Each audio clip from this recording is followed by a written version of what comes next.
Live is on. Hello, Global Theater. It's time to kick out the jams, motherfuckers. Sorry, I had to say that in honor of our guest. Today is September 10th, 2021. Thank you so much, Clinton Ignatoff, the great concerned netizen of all time. He'll be back. Thank you, Clinton, for hosting us. It's an honor and a pleasure to be here with Steve James Pratt. What a pleasure, James. I just adored reading your essay on Finnegan's Wake. So let's just jump right into it. What's the best thing for a human being?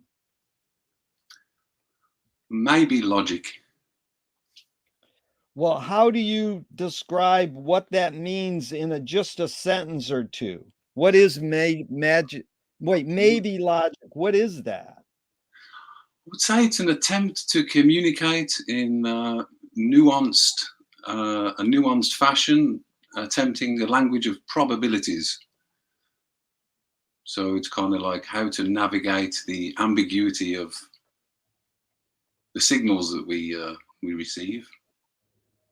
How cool. Now, is that originated by Robert Anton Wilson? Yes. Yeah. I loved it. You defined it without giving the inventor, man. I'm digging. This is a great. No, go ahead. Sorry.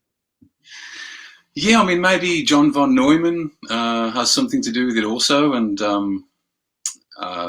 Buckminster Fuller also, Alfred Korzybski. Right, but is it actually Robert Anton Wilson who put the two words together? Yes. Yeah. It's sort of like media ecology in the McLuhan world. They go, well, this woman said it or someone said it, but Marshall sort of said it first. It's that world of first that I love to talk about, but we know that things are probably always rooted a few steps behind.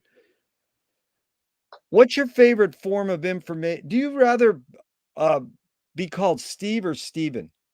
Steve. Okay, Steve. What's your favorite form of information? How it comes into you? I would say drugs off the top, but then acoustic sound.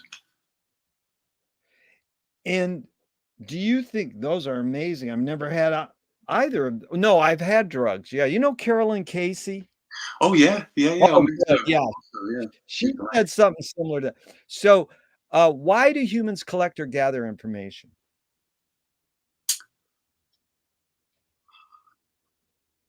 To encourage future generations to possibly learn from our mistakes. Wow. That's good. Now, do you think this need or want to collect information, gather information is more innate in humans or more invented? I'll probably say more invented. A little of both, of course. Yeah. But yeah, more invented, kind of an artifact, more of an artistic expression than something that we're maybe genetically predisposed to express. Yeah. No, you get it. And some of these early questions are that more invented, more innate. And I'm more after getting what your hunch is, what your guess is. Mm-hmm. It's not that I'm trying to put you on the spot and get you to answer one or the other. It's never one or the other I ask. It could be many others. So I'm not trying to limit it. So do thoughts create emotions? Yes, I think so. I think of the saying, "Where do your thoughts go when you think of them?" Perhaps they kind of move into the objects and emotions and events and things that you think about. And just the act of thinking has a relationship that's possibly more physical than we would give credit to. Wow, where do your thoughts go when you think of them? Who came up with that question? Where'd you get that? That's from Sog Chen. I think perhaps Trungpa Rinpoche. And then Wow. whatever that lineage of Sog Chen Yeah, is. that is heavy. I've never heard that. I really love that. Yeah, So go ahead. yeah. Well, it also relates to this first thought, best thought, which I think I've heard Yeah. you mention before, which is Yeah. a book of poetry, 108 poems. I'm not sure if that's where I got. Where do your thoughts go when you think of them? But I suspect it's from a similar tradition. You mean Ginsberg didn't come up with first thought, best thought? He got it from his teachers? Yeah, I think so. Wow, that makes a lot of sense. See, I've been crediting it to Ginsberg. Possibly, maybe it was Trungpa. I think Trungpa and Ginsberg were at the Naropa Institute, perhaps. Yeah. Does that predate? Is that after Ginsberg's first thought, best thought? I don't know. I mean, it's like, again, we're debating this firstness thing. I asked this guy once, who was the first person ever to use taped, recorded, music or sounds on a stage with live music too? And he's a big hotshot know-it-all in the music, David Rosenberg. He goes, I'm not into first. And I go, dude, I'm just trying to track it down. Like, I'm not trying to, I know it's probably somebody else. And I thought it was Stockhausen in 62. Then I started researching it, and these guys were doing it in 23. Wow. But I like it because, if you're Britney Spears and someone's trying to bust your chops for enhancing your music while you're singing live, it's like, well, I come from the Stockhausen tradition. Right.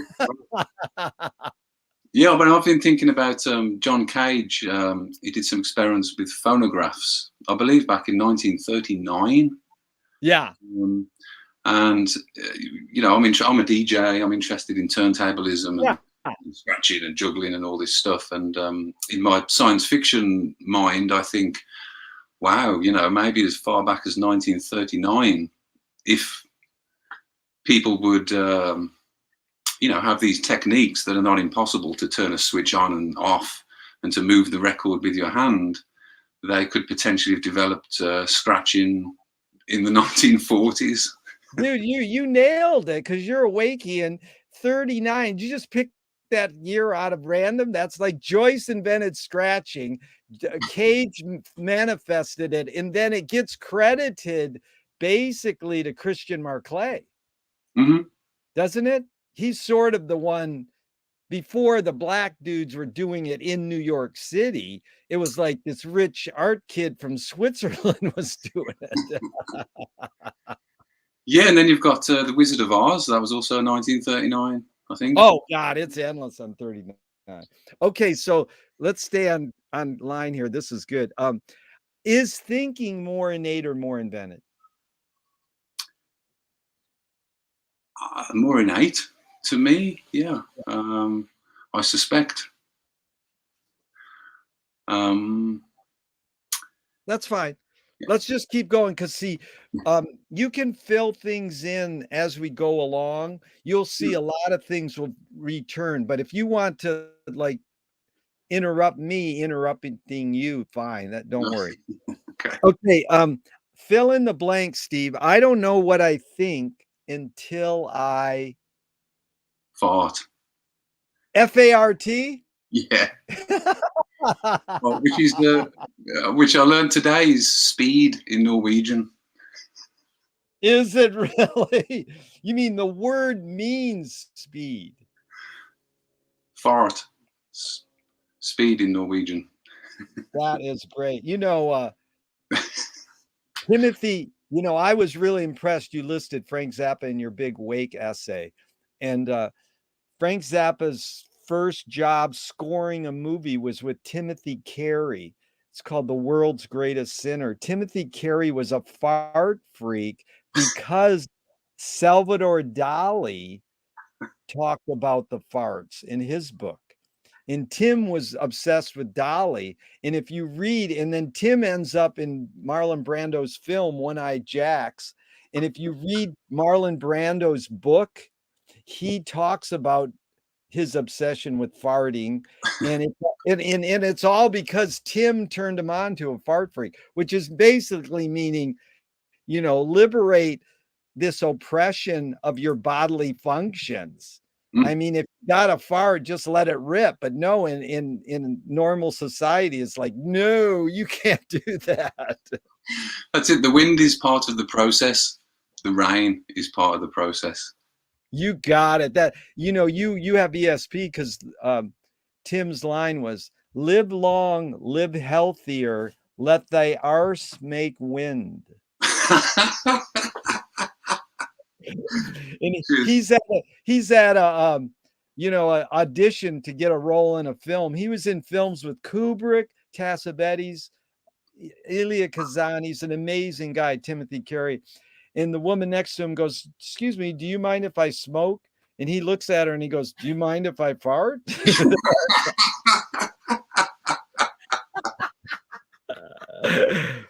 So, can humans think without language? I suspect they can, yes. This hurdle of getting beyond language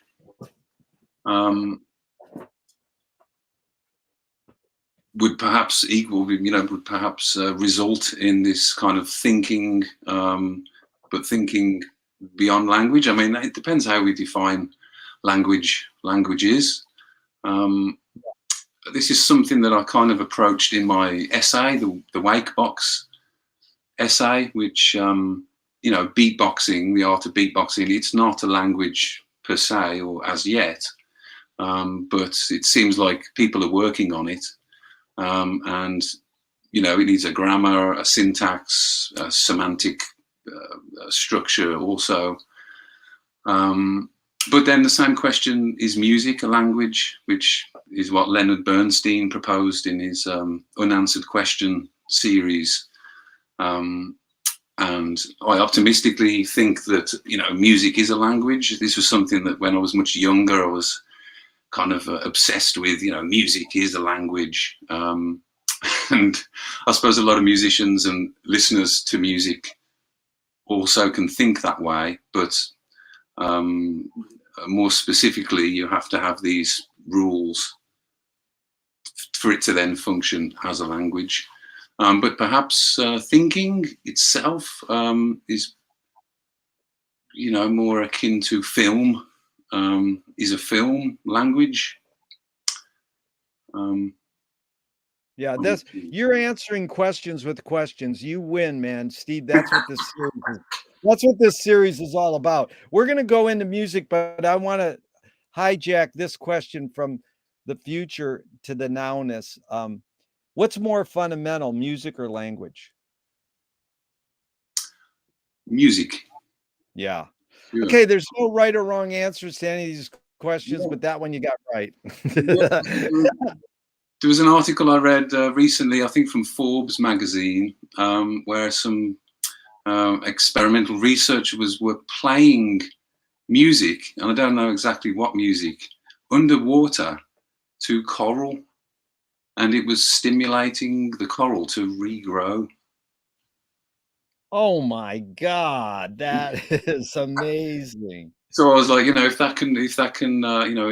music can sound underwater, can help coral reefs revive themselves, or dead coral reefs revive themselves, then maybe, music outside of water can revive dead cultures, Totally. That's biomimicry. That's like Messiaen listening to the birds, or let's get right down to the John Sinclairness of it all. Is Sun Ra was asked by Ben Sidran, he goes, "Well, you were working with Fletcher Henderson. Did he influence your music?" And Sun Ra went, "Nah, the crickets and the birds influenced my music."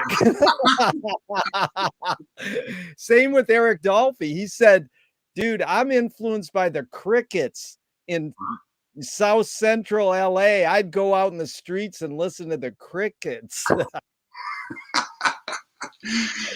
Yeah, John once told me about a drummer. I think, is it Idris Muhammad, perhaps, but a Yes. drummer, maybe. He was in New Orleans, I think, and he was inspired by the sound of the air conditioner that was clanking away in these specific rhythms, and he'd listen to it and get ideas.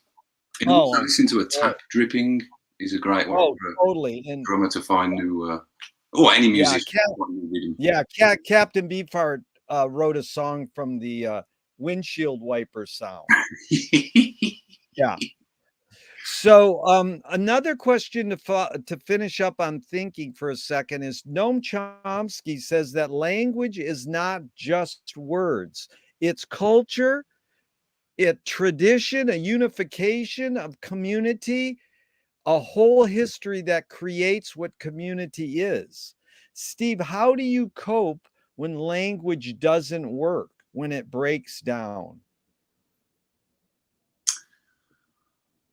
Wow, well, I try and change my breathing pattern initially. Yeah, and then try and think of maybe something from Charles Olson or or Ginsberg, or one of these masters who, can cut through or somehow bore through the unknown. Yeah. Wow, change breathing pattern. That is an amazing answer. That is really good. We should all change our breathing patterns or just become more aware. Okay, your observations of humans in general, are humans more feeling beings or more thinking beings? I think at the moment in 2021, more thinking beings. But let's hope that kind of bridge between the two. That's what we hope is going to emerge in the future. As what do we do? Secure the global village, or what do we do? Create a new festival for the global village. Create a new festival. I like that too. So, Alan Turing in 1950 asked this two questions. One is thinking a function of the soul?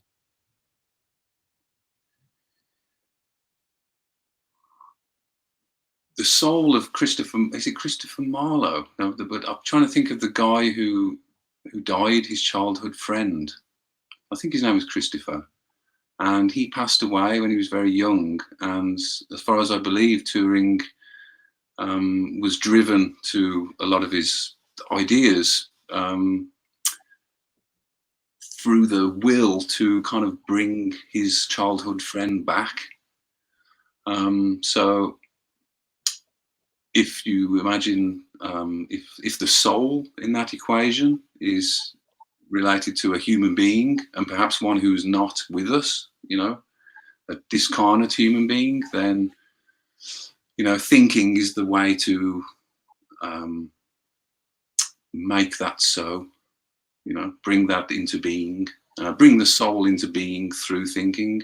And perhaps in Turing's case, with artificial intelligence and the things that have grown out of Turing's work. Yeah. That evoked the verb manifest. He manifested, like sort of make it. The second Turing question from 1950 was, can machines think? Yes. Can they think like humans? Maybe. It depends what kind of humans, huh? But yeah, it seems like it's more to do with errors. It's more to do with the mistakes that we make. That's almost what makes us human. So for the machines to kind of learn the subtleties of human mistakes will perhaps make them more human. but we don't want that, do we? If they're involved with important stuff like security and privacy and all these things. No, what you like I learned from that Herzog doc on the internet, when you have cars run on this like global brain, like self-driving cars. So if your mom or dad says, "Don't drive fast on the icy road," Hmm. and then you make a little risky move, and then you smash the car up, and then you sort of go, I learned from my mistake. I should have listened to my parents. Well, if the self-driving car makes that mistake, it goes into all the drivers' heads of the future. Right. So is that like, a better way to be driven around in stupid cars? I hate cars being from the Motor City, but it's been my whole life. I mean, you can't hate cars, you Right. know. It's like part of our life. It's like hating Zoom. You can't hate Zoom. Yeah, I mean, it also reminds me of Kubrick with Hal. Hal 9000 seems to reflect that, human, more human trait of, I say making mistakes, but deciding not to open the airlock for Dave. Right, right. It's amazing. Oh, that was good. Do you more pursue meaning or more pursue happiness? Meaning, you know, meaning as a route to happiness. Yeah, I mean, uh, you know, meaning is probably what happiness refers to. Yeah. Does the brain more detect consciousness or create it? Is consciousness there bubbling away and we're detecting it, or are we actually creating it? Oh, that's a good one. I can say co-creating, but yeah, I'll say co-creating. And who's the co-creator besides the brain? Something else or something human?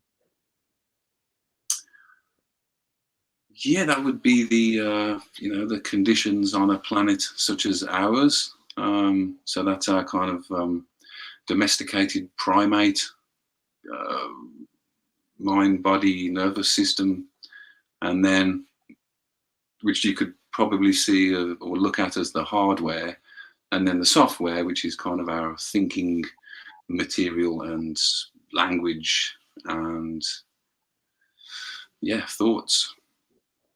Really good. What's faster, speed of light or speed of thought? Speed of thought. You can't Well, dismantle. Say it again. I was going to say by a long shot, but yeah. By a long shot. I agree, dude. How is it far if you can think of it? You can't dismantle the master's house using the master's tools. That's Audre Lorde, the poet. Yvonne Rainer responded to her, "You can if you expose the tools. What new tool do you suggest?" Beatbox. Nice. And for a normal listener, what is a beatbox? Just, in a sentence or two. What is beatbox? I would say the idiosyncratic voice that each and every one of us holds, um, attenuated with certain musical structures and some harmony, obviously rhythm. Um, yeah, But do you a need electricity? mouthful of fevers. Say that again. A mouthful of fevers. A mouthful of fevers. Who said that? I think that's from Finnegan's Wake. Oh my God, a mouthful of fevers. But are you saying that a beatbox doesn't need electronic accessories, that a beatbox can just be a human going poo, poo, Yeah, right? yeah. I That's mean, cool. I'll try and give you an example of some of the interesting things that don't exist necessarily in any other languages. A lot of it has to do with ingressive sounds, which is like if you talk inwards. So if you say, for example, 111, or as Joyce in Finnegan's Wake has wan, wan, wan, like W-A-N-W-A-N-W-A-N. If you say wan, wan, wan inwards, you get this wan, wan, wan, wan, wan, wan. So, but you can also, I mean, I do it, but others do it also well, everybody does it differently, of course. And that's what's beautiful about beatbox is everybody has a voice and a sound, which usually they can do. Some people can bark like a dog or moo like a cow, bar like a sheep, but when you get into electronic sounds, it becomes more interesting to me because of the newer generation of beatboxes or beatboxers, and there's kids as young as 7 and 8 who are really, really good. So you combine breathing inwards with beats. So it's a little bit like this. You can do a like.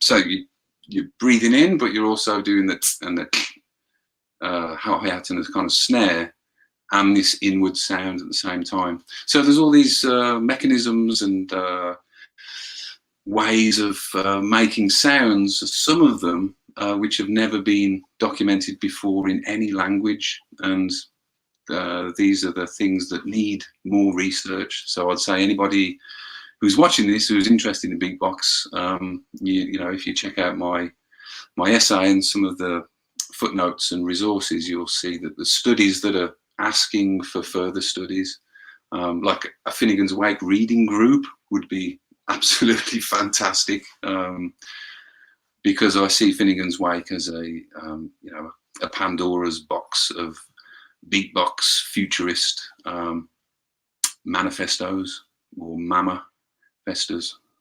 Mama Fiestas, yeah, that's manifesto.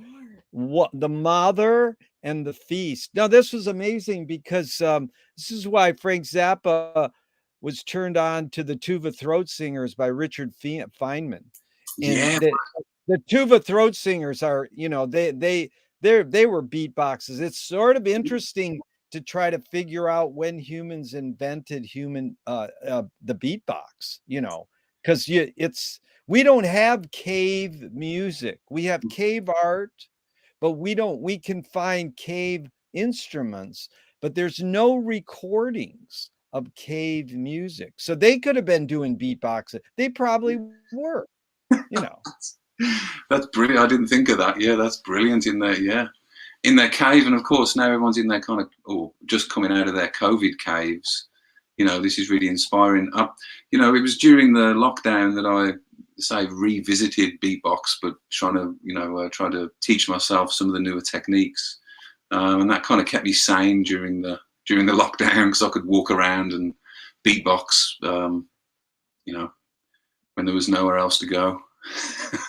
Walk a lonely street with a beatbox is right.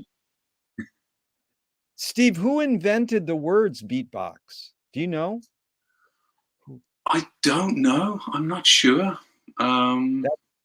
That's very interesting, because if you listen to Dr. Demento, the great DJ, he would play doo-wop from the those Alan Lomax prison recordings. Mm-hmm. Like, he played doo-wop that was way before doo-wop, like let's say maybe 20 or 30 years before doo-wop.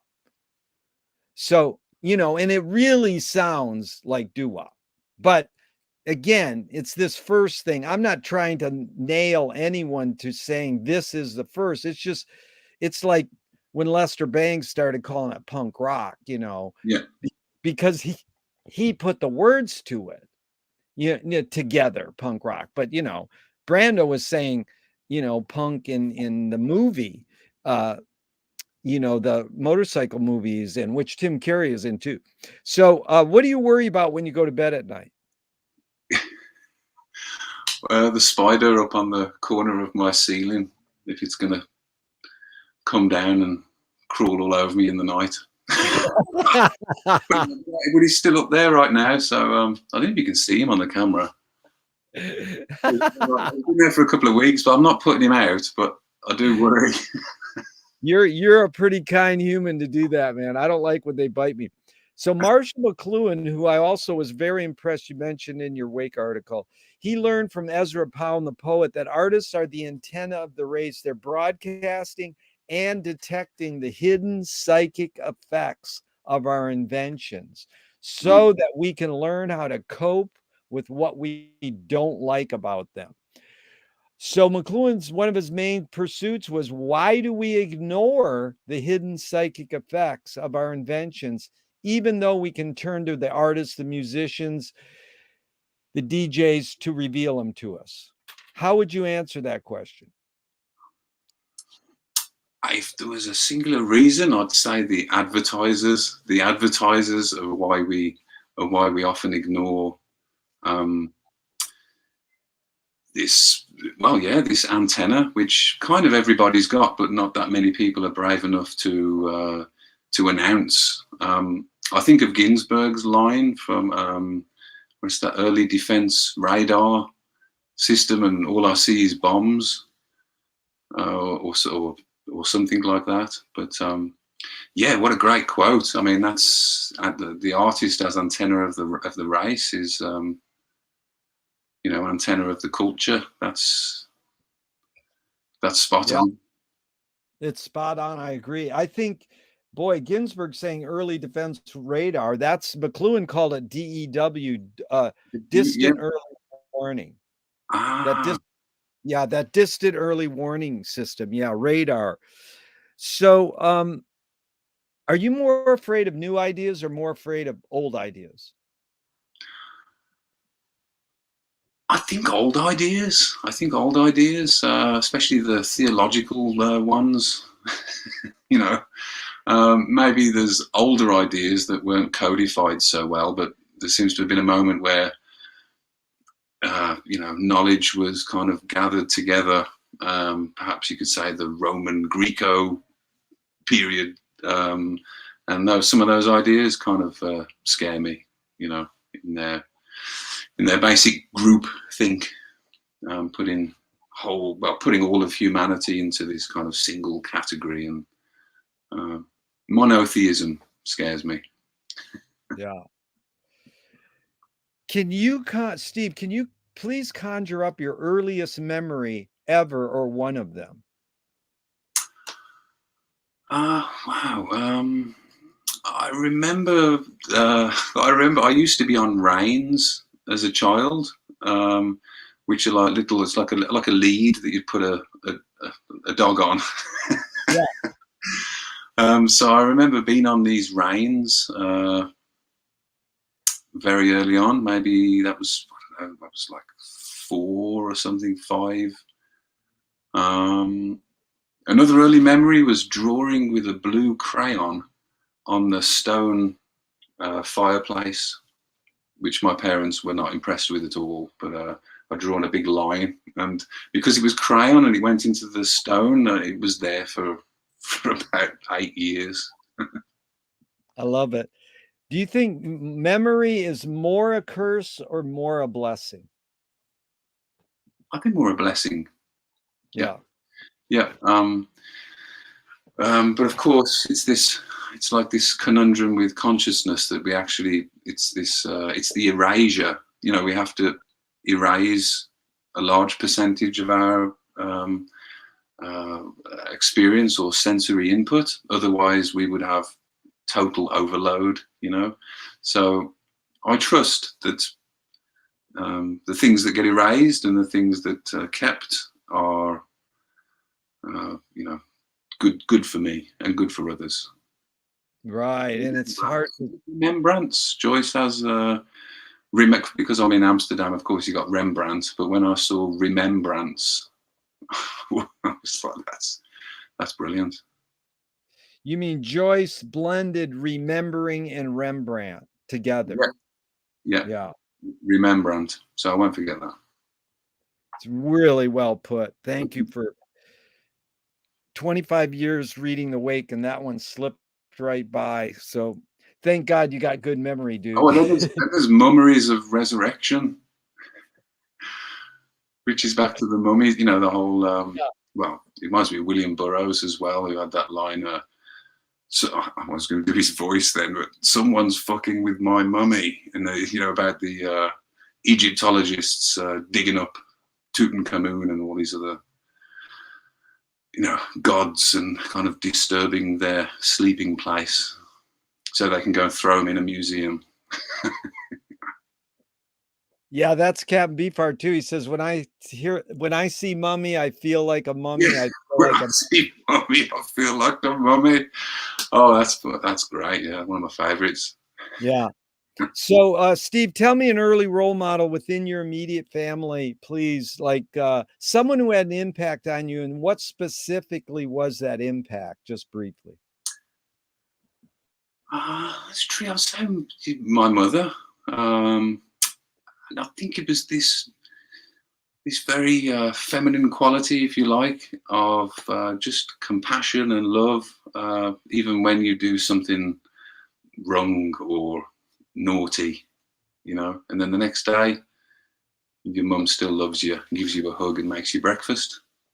That's something that is, well, rare. Perhaps that's only mothers and lovers that, that provide that. But yeah, unconditional compassion and love.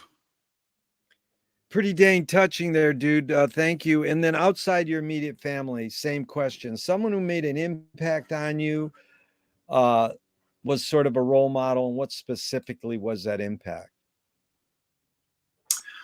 Yeah, I mean, definitely Robert Anton Wilson, but perhaps that was a little bit later. I was like, Well, that's fine. Well, what's the age you're getting Robert Anton Wilson, and by what means, and then what did you get from him?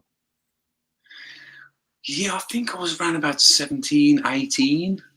It was actually Cosmic Trigger 2, the book. And then I went to the Cosmic Trigger 1 afterwards, which actually had more of a magnetic effect on me. But in retrospect, and also a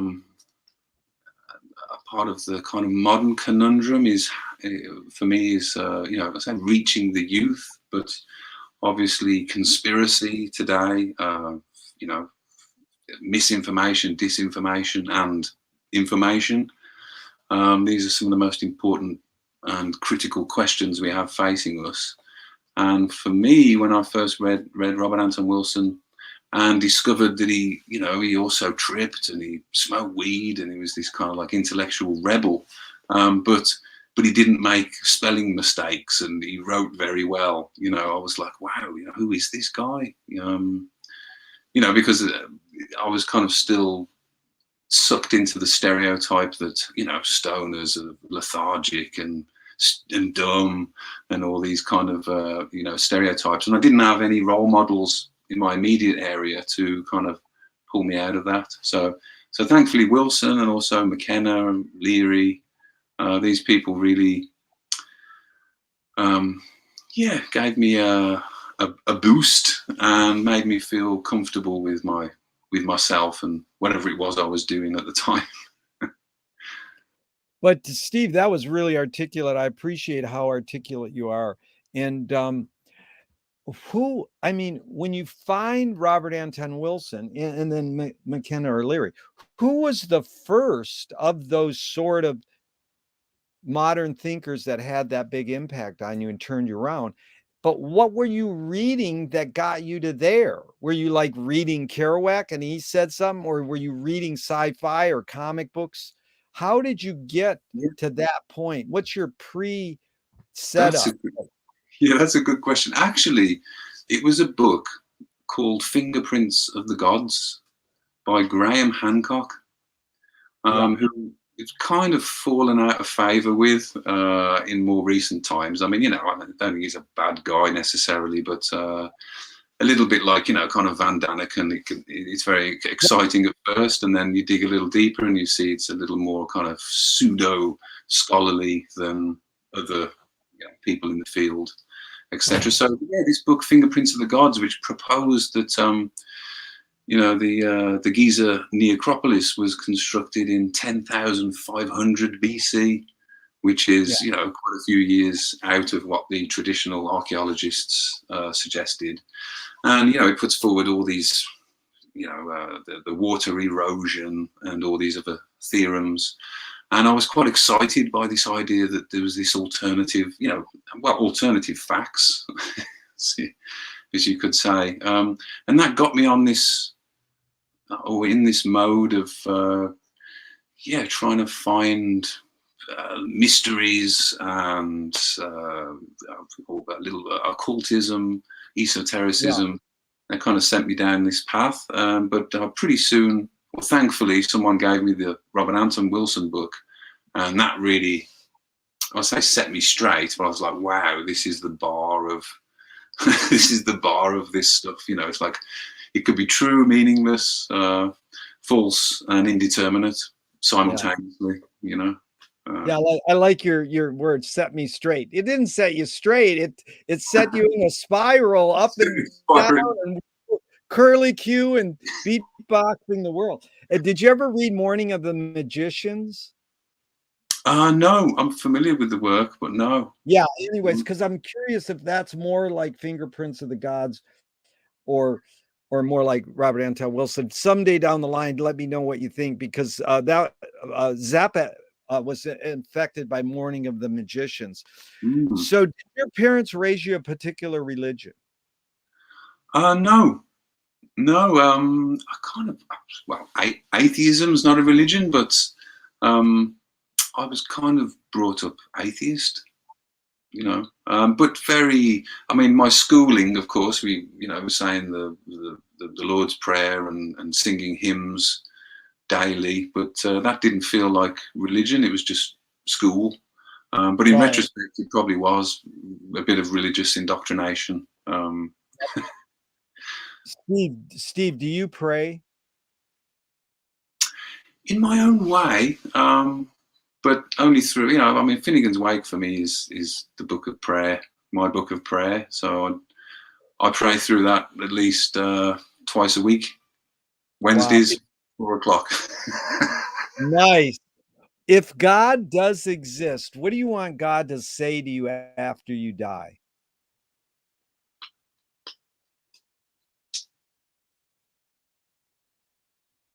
Two sixes. What's that mean? Oh, well, it's to do with the throwing of the dice, you know. Oh, you mean if he talks to you, you want him to throw 2 6s with the dice? Does God play dice, you know? I think he does. Throw 2 6s. What does 2 6s mean? It's like, what does it mean? It's a dozen. A dozen. But I mean, it means you're lucky or something? Does it mean something other than the mathematical addition of 6 and 6? No. I was just quickly trying to improvise with a witty response. No, that's fine. So, do evil people exist, or does evil use people as a vehicle? I think it uses people as a vehicle. I mean, again, as Bob would say, or as some Buddhists might present or might say, it's you know, it's not necessarily if something exists or not. The question is, can I or do I tune it in? You know, so if you can tune it in, it's probably there. But I'm not really I don't think evil is a fault. I don't think people can be evil, but in the same sense, can people be good? I suppose there's Samaritans and there's international financiers, you know? Yeah. How do you advise someone to deal with an enemy, Steve? I'm going to set this one up with a few modern thinkers' thoughts. Alan Watts says, if you acknowledge your enemy, you empower them. Coppola stole from the mob and the samurais. Keep your friends close and your enemies closer. JFK says, forgive your enemy, but don't forget their name. And Fellini says, I need an enemy. So it's a lot of thoughts. The basic question is how do you advise someone to deal with an enemy? But first, how would you respond to the Alan Watts? If you acknowledge your enemy, you empower them. Yeah, that's a constant question that I ponder daily, especially with social media now. Do I engage with that person or that video or that thing, and put my comment in there? Do I just let it flow on by and continue with my own program? Yeah, I think of I'm thinking of William Burroughs had a line about loving thy enemy, but he then goes on to say, love them with your guts, like taking them all through the digestive system and kind of digesting your enemy in your stomach as if it was food. Does that make sense? Kick out the germs. Well, it makes a lot of sense. American Indians, indigenous people say your enemy is your best teacher. So, you can just, that was good. So James Joyce, we'll go into James Joyce a little. James Joyce said, I'm out of here. He was starting the first cinema, Volta Cinema in Dublin. He said, why should I go inside a building to see a movie of a tree when I can go outside and see a real tree? Then Faulkner says years later, sometimes the best fiction is more true than journalism. Why do we have to recreate things in order to get them? Why do we have to go to a theatrical play of people acting out life? Why don't we just live life? Right, isn't it? Yeah, because we love satire. We love jokes and humor, but exactly why would you kind of degrade something by almost imprisoning it in a specific media or medium like text and or music and or film, when all around us is, if we could have the eyes to see it, as much action, adventure, erotica, all the things that we get excited by, it's all right outside our our window. It could be insects having a little party on the footpath, or birds murmuring or flocking over there. So yeah, it's that perception again, artists perception. Beautiful. So Steve, let's walk through Finnegan's Wake for a second, just a little of your history. You're reading this book, Fingerprints of the Gods. You get into Robert Anton Wilson. Is Bob, you call him Bob, right? Yeah.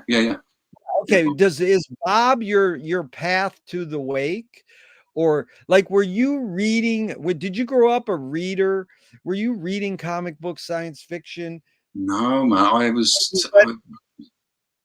Yeah. So how, just walk us through where you got the wake, when you started the wake. Yeah, well, through Bob, and I kind of dipped into it, and then quickly kind of dipped out of it. The first time, probably that was in the late 90s,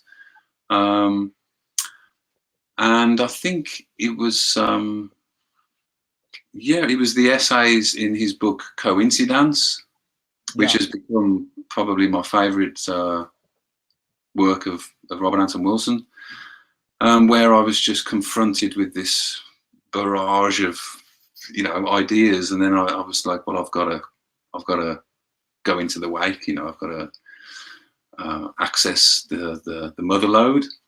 But then also, when we did the Maybe Logic Academy in 2005, Bob set the first 20 pages or 25 pages of Finnegan's Wake as one of the weekly course works. So that then got me to really, I think I read the first 20, 2 or 3 times. And then that really galvanized my interest. And then I think I read through the entire book whilst in America in, again, it would be 2000 and 2005. And then when I got back to my hometown of Stourbridge, which is very close to Wordsley, where I was born, I discovered the word Stourbridge in Finnegan's Wake. And obviously, I would say I was the first person to discover this, but it absolutely blew my mind because I was like, what's Stourbridge doing in there? It's in the context, it's something like, up, our low hero gets whatever is meant by a Stourbridge clay kitchenette for the sake of aches. The umple never falls very far from the dumper tree. Whoa! And it turns out that, because when I first saw this, I'm like, Stourbridge clay kitchenette, what's that? But it turns out that the reason Stourbridge is a town and where it is to do with the clay, because the clay in the area, they could make kilns that could hold a higher heat, and we have a large glass industry in the area. So, of course, Joyce, within 3 words, kind of homed in on the entire reason of why Stourbridge is there, and it's named after the River Stour, which is, runs through the town, as with most towns or cities. And then I also found Stourbridge in the Cantos, which was remarkable. That was then in the context of the Adams letters. John Adams came to Stourbridge when he came over in, I think, like 1780, and he visited Holland and France, and he came to England, and he visited Stourbridge back then, because I think that's where they were setting the price of gold. Wow. Well, this is it sort of resonates with what McLuhan cracked the Wake code and said. He updated mid-career, medium is the massage, medium is the message, the user is the content. Right. So you're the content, but it's such a crystal ball and so amazing that it encapsulates the entire history of everything that ever happened on Earth and ever will happen. So how much, wait, just one little quick question. Did you go back and read all Joyce then, or did you just stay pretty much Wakean? I went back and read Ulysses, of course, but that was again through Robert Anton Wilson setting that as one of his one of his texts for the Maybe Logic classes. But I must confess, I'm way more into the Wake because it just my general temperament. We just started Ulysses reading group, and it's like amazing, but a couple of us are like, this is nothing compared to the Wake. I mean, we love it. It's fun. I mean, it's not that it's nothing. I mean, last night I said this is the greatest literature in the ever created on the face of the earth, but I still have a bias towards the Wake. So, how much do you get the Wake? If you just had a guess, 100%, you get it 100%, or just, I'm not trying to put you on the spot, but just in general, how much do you get the Wake? And you know what I mean, just sort of. What percentage do you think you get? Oh, it's 69. Wow. That's good. That's the page that McLuhan used to recommend that you read. Exactly. If you read page 69 in a book, that is brilliant. So how much do you think Joyce got the Wake? Oh, wow. Yeah, that's good. Probably 75. Yeah. May the may the cookie chips fall where they may. Who said cookie chips? No, I don't know. I was just that thinking. Is a good line. Cookie chips where they lay.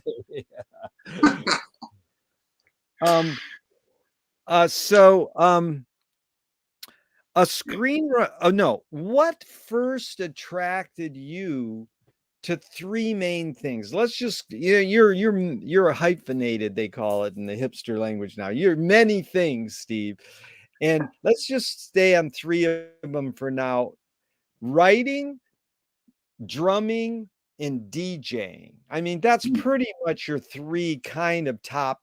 If you're at a party, somebody says, "What do you do?" Do you say like writer, drummer, DJ? I mean, that's sort of. Is that pretty accurate? Yeah, I mean, I don't really introduce myself as a writer so much. You know, I suppose DJ is more. I'm probably more likely to get some work if I say DJ. Right. The Uh, DJ sort of the first, and then drummer, and then. But let's see. Look at your essay on the wake is incredible. So you're right. So oh, let's thanks, man. start with writing. What first attracted you to writing? Like you're growing up, you're reading that book, then you start reading Robert Anton Wilson, and then when did you go, "Oh, I can do this"? When did you start saying, "I can write"? What You know that's good.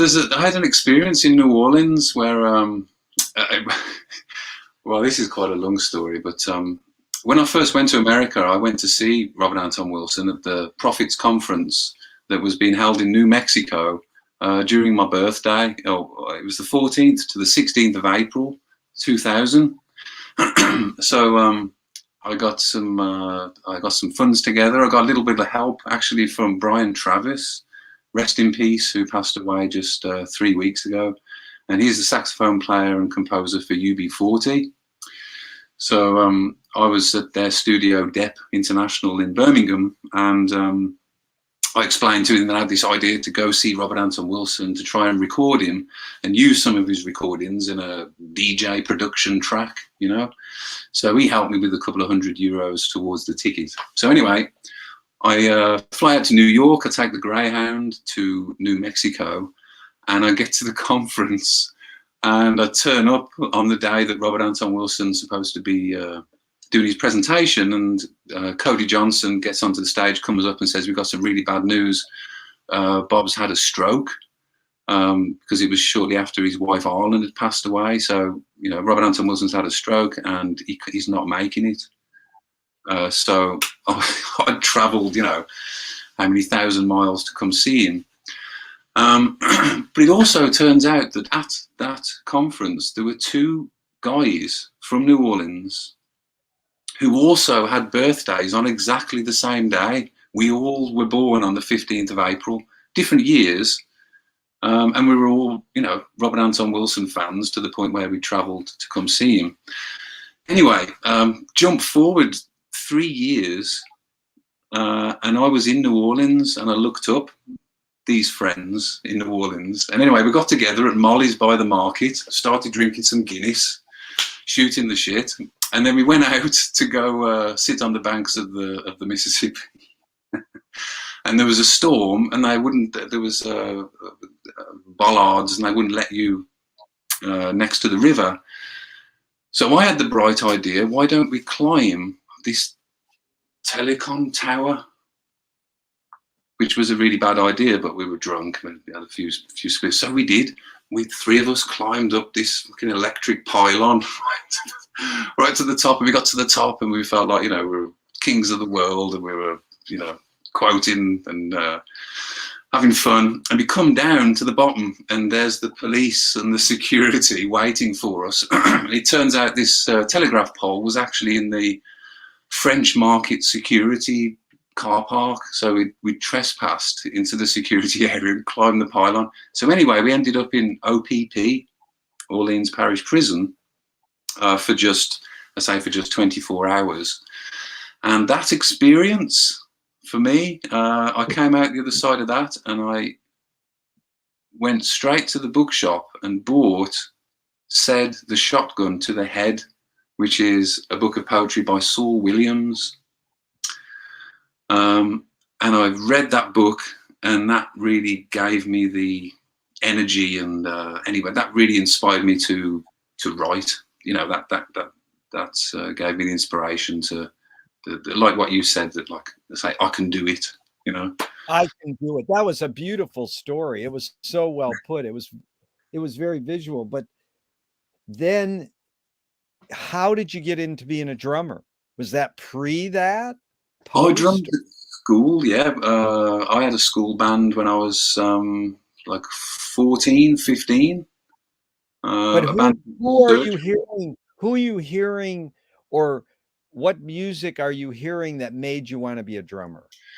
Probably Buddy Rich. Yeah, Really? way back then, I picked up some Buddy Rich tapes, and that was really the thing. But then I kind of swayed over to more like metal, and I went all down the, look at the size of the drum kit, and look at that, look at Dave Lombardo from Slayer with 11 toms, look at that guy spinning around, and with double bass drums and all this. So, but eventually I came back to the small kit and the jazz guys and all this kind of humble brilliance of all the greats, the Max Roaches and Philly Joe Jones, all these cats, and also obviously John is, turned me back onto a lot of these things. I'm like, oh yeah, it is cool, isn't it? It's, this is the shit. You know what I mean? You mean John Sinclair turned you on to? Like, yeah, turn me on to, but I'm not, I always liked jazz, but a lot of my friends didn't. I mean, I used to DJ Coltrane's Stellar Regions that I had on vinyl, 180 gram vinyl. So you can imagine what would happen when you played that at the drum and bass party. It's out there stuff, but that was what I did back then, and playing odd pieces of Sun Ra, trying to kind of bring this kind of free jazz sound into jungle and DJ music, which didn't get me so many gigs, but of course, I say when I linked up with John, it made me feel good that I kind of was into some of this more weirder music. And I was like, oh, John listens to some really far out stuff, all night. Albert Eiler and like I say, Eric Dolphy, all these. There's a new documentary called Fire Music, and it's just like mainstreaming free jazz. It's so cool. Just watch a 2-minute trailer. You're like, finally. So if like the greatest jazz writer or music writer of all time reviewed your drum playing, and they said Steve is a cross between who and who would you feel most honored that they compared you between who and who? Oh wow. Jojo Meyer and Alan Hertz. Wow, I know neither of them, so I have to look them up. Hertz? Hertz, Hertz, yeah. And Jojo, what's his last name? Meyer, Mayer. Okay, good. I have an assignment to look that up. So now, where did you find DJing to be something that you wanted to pursue? Where and when did you go, I can do that? How did you find DJing? Yeah, that's great as well. Yeah, I mean, say because I was a drummer, when I saw what was going on, which was probably about 1993, 94, when I started dabbling with some different chemicals and then going out to parties and everything changed. I'm like, wow, this is this is really groovy, and then I thought, mixing records is usually this, you've got the record that's playing, of course, that everyone's dancing to, and then in your headphones, you're listening to the next record, kind of queuing it up. And so obviously mixing beats was something that I could do because I could follow the tempos and BPMs. And then I discovered Cold Cut. Cold Cut are a music duo from the UK, originators from back in the early 80s. And they had this mixtape called Journeys by DJs. And this tape, mashed up all kinds of, there's reggae, there's drum and bass in there, there's the Doctor Who theme tune, film soundtracks.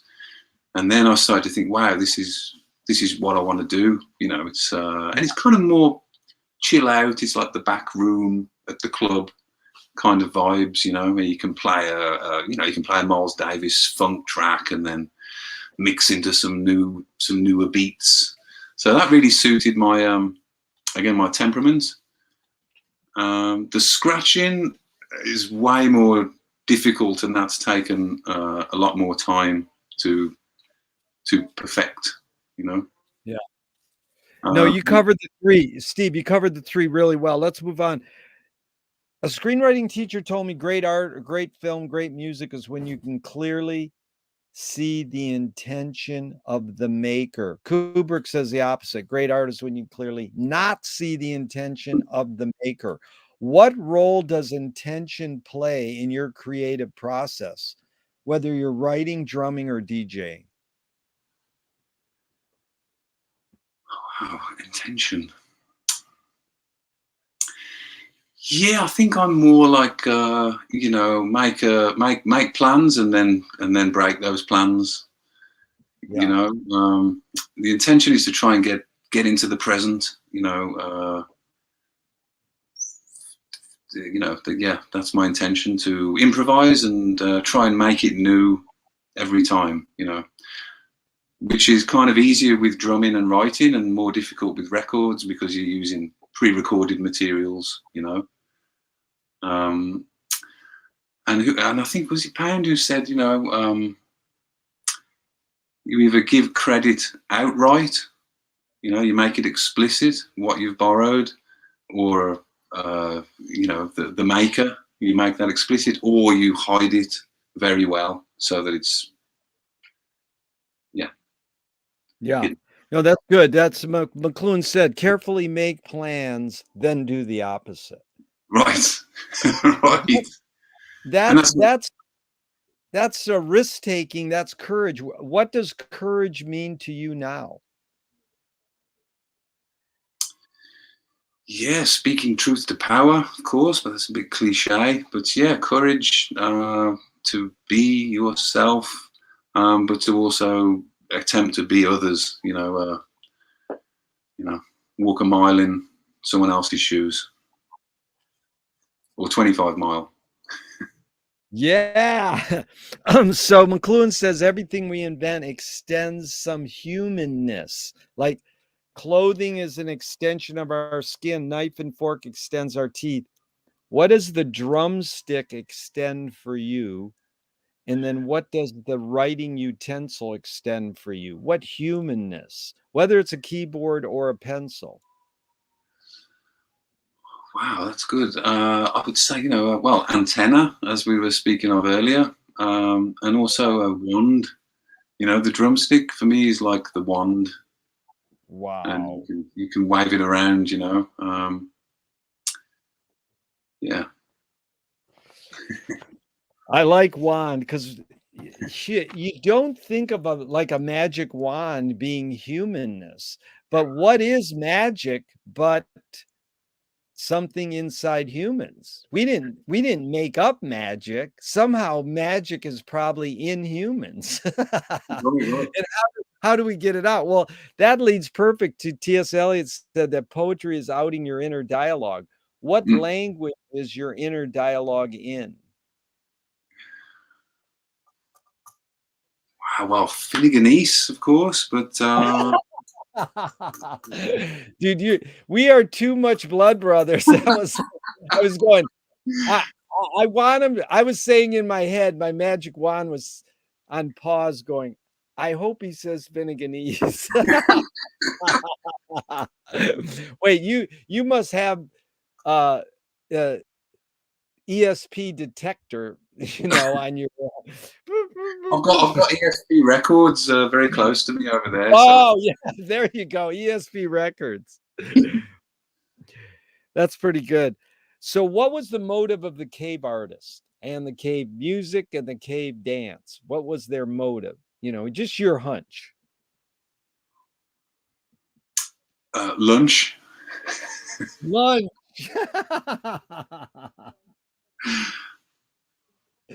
You know, when I asked John, have you listened to my 2 John Sinclair interviews? The one I No, goes, what's the best? I looked I for asked, them. yeah, I don't know where they are. I got to get them up there online somewhere. But I know the first one was at Beyond Baroque, and I said, "What's the best thing for a human being?" He goes, "I don't know, shit, shower, and shave." And then he goes, "Do you ask the same questions to everybody?" Steve, what? Go ahead. No, please. please. What's more important, conviction or compromise? Compromise for sure. I would say Wow. suspended judgment is one of the greatest inventions of the last 2,000 years. You know, Yeah. I think that maybe Alfred North Whitehead said something like that. You know, but yeah, suspended judgment, which is that related to compromise? I'm not sure, but Well, that's pretty dang close, because 80 to 90% of people say conviction. And I'm really fishing for people to say compromise. It doesn't matter. There's no right or wrong answers. It doesn't, just because I have a bias on how I like people to answer doesn't mean, it's beautiful. But I'm curious, how did you get that you would say compromise is more important? And you understand, why do most people say conviction and you said compromise? How did that come about in your being to say that? I would say convictions make convicts, and Yeah. compromises make compromised. They do make convicts. That's it. But let's go back to Sun Ra. Sun Ra goes, everybody's in jail, but my jail's the best jail. Yeah, I know guys who used to smoke pot with Sun Ra's band members, and they weren't supposed to. right. Dude, Yeah, I smoked Thai sticks with Sun Ra's sax players. I was going, oh, that's great, yeah. I think John tells the story of when he was putting up the band in maybe in Ann Arbor, I think. And there was like two houses. There was the house where John was, and there was like the party house. Then there was the house where Sun Ra and the band were. And I think some of the band would crawl out the window in the night and come over to the party house and then go back. I mean, it's interesting that Sun Ra and Frank Zappa were, I'm not saying anti-drug, but they didn't Right. like their band members doing that. But they're some of the most prolific. Their output is 100 albums each or something. So maybe there's something to that. No, it is amazing, because Frank did 60 albums in 30 years. Most his peers were lucky to do 30 in 30 years. Right. Sun Ra, when he released his album on Atlantic Records, Rolling Stone had an ad for it, and it said, Sun Ra's first major label release. It's like, the dude's released 200 albums. So what if it's a major label? That was the funniest ad. I love that. It's like, first major. Yeah.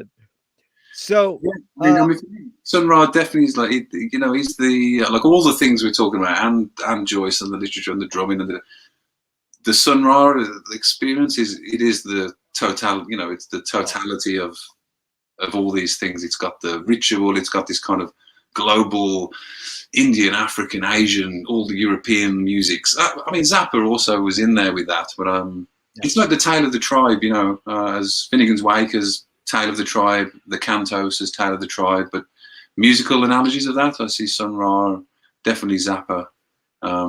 It's amazing. But Tale of the Tribe, those 4 words are from the Wake, or where are they from? I think it was Kipling. Oh, Kipling. Originally, wow. But I forget who said there is no mystery. There is no mystery to the Cantos. They are the Tale of the Tribe. There's also a book by a literary critic called Michael Bernstein that's titled The Tale of the Tribe, which is, it's Ezra Pound and the Modern Verse Epic. But it's this challenge, I suppose, to produce a poem, including history, by a single author, or an epic poem in verse, including history, by a single author. And that's a very difficult task. And it seems to me, or perhaps Robert Anton Wilson was, strongly suspected that Finnegan's Wake and the Cantos are 2 examples of the Tale of the Tribe, which not many others have got close to. I mean, Buckminster Fuller even though he has, he doesn't have it necessarily in one book. He's also somebody else who has this kind of global perspective, and of course McLuhan as the next guy who sewed all that together. Yates, Pound, Wyndham Lewis, and all these. You just dropped all the right names. I mean, that's all. But basically Marshall broke the code with those 5 people. He broke the Finnegan's Wake code, but people don't like me to say that. But it is when Joyce says I'm applied Aquinas, then Marshall doubles it and says, well, I'm applied Joyce. And Right. then what I see all of us doing is we're applying all of them the best we can, Yeah. Yeah. Sorry, go on. No, it's a big soup. So here's an interesting question. You brought this up earlier, but I'm just curious. A couple experimental filmmaking pioneers, George Manupelli said, ignore yourself. Jonas Mekas says, there is no self-expression. And Cecil Taylor says, I'm just a vehicle and this stuff just comes through me. Is art making, writing books, making music more self-expression or more vehicles for whatever dominant technology or culture is present? I know it's both, but just what's your hunch on that?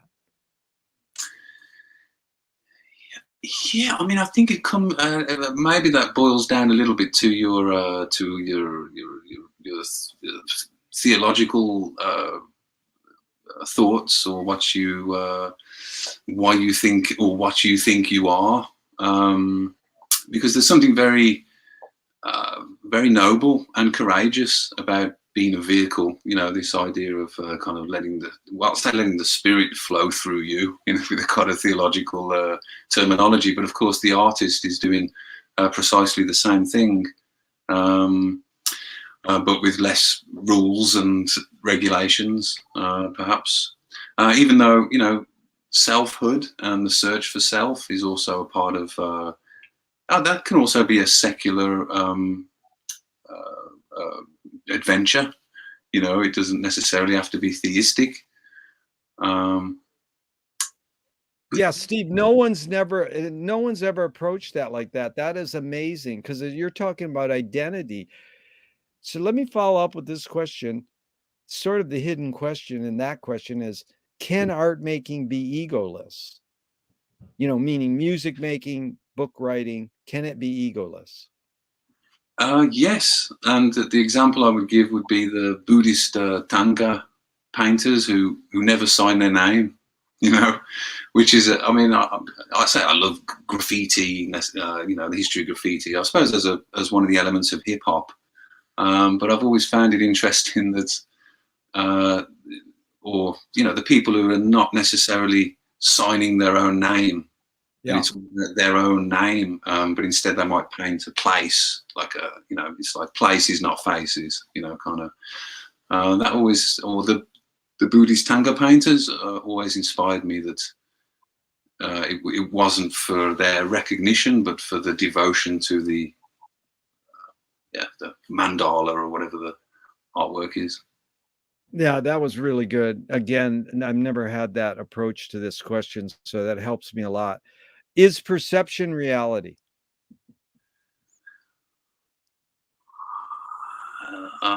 If reality is perception reality? Yes. I mean, I'll go with this as I like this idea of the Sapir-Whorf hypothesis, that generally language creates the reality that we, or co-creates the reality that we perceive. But that's a kind of philosophical school, which is the jury's not out on that one. But I like that idea that the world is language. Yeah. Good. That's my favorite. Is most people don't want to say that. They don't want to say perception is reality. This guy who made a fake experimental film, it's amazing. Coleman Miller, it's called Uso Justo. He said, "That's all you got." I love that answer. It's like, perception is all you got. Lewis Carroll says, "I believe as many as 6 impossible things before breakfast." Have you believed in any impossible things lately? Also, have I believed in any impossible things lately? Yeah. Yeah. Yes. Yes. You know, I kind of like that kind of activity, you know, trying to bend my mind around impossible, you know, non-Riemann spaces and, yeah, the impossible. Wow. The impossible. I'm thinking,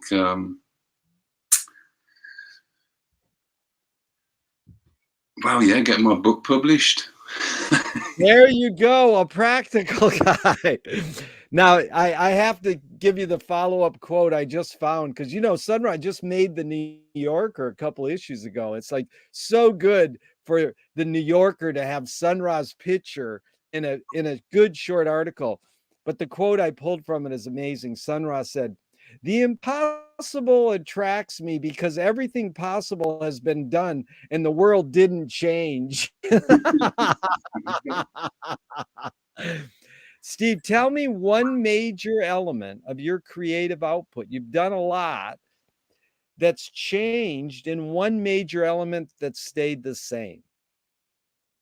You know, in your creative process or your creative output, just, you know, in general. It's changed and stayed the same, right?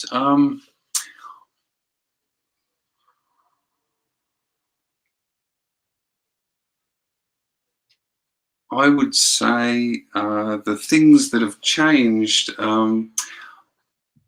Well, I was thinking of genres in music. I was thinking, you know, say when I was younger, of course, you know, you have these kind of, I'm only going to play this particular type of music, or I'm only going to read this kind, you know, I'm only going to read the beats, you know what I mean? And I say that's changed, of course, to be a little open to all things, even the things that I wouldn't like to read or look at, and to kind of like try and familiarize myself with the things that I'm not, or that I'm not actually attracted to. Like McLuhan might say, you know, go read a copy of Cosmopolitan or Vogue magazine or something that's not necessarily directed at you or what you would initially like. So that's what's changed, I suppose. And there's something that stayed the same. I was going to say the length of my hair. Nice. I mean, I used to have a crew cut when I was a kid. I used to swim when I was a youngster, so I had a short crew cut until I was about 15, and then when my hair grew, it's always been. I've got it up now, of course, but yeah. Well, you got Steve. You have what we call in LA the industry ponytail. You know, that's what my friend called it, and I says, "Oh no." But what you said really evoked George Clinton. I asked him, "What kind of music do you like?" And he goes, "The kind that I hate, that really bugs the shit out of me." That's what he pushes himself to do that. Like, let me listen to something I hate so I can figure out why I hate it, you know, and challenge yourself. Yeah. So Moshe Feldenkrais works with healing and movement. He says it's literally possible to identify a weakness and incorporate it to become a strength. Rather, we're normally taught to overcome a weakness. Tell me a weakness that you've incorporated to become a strength. I would say my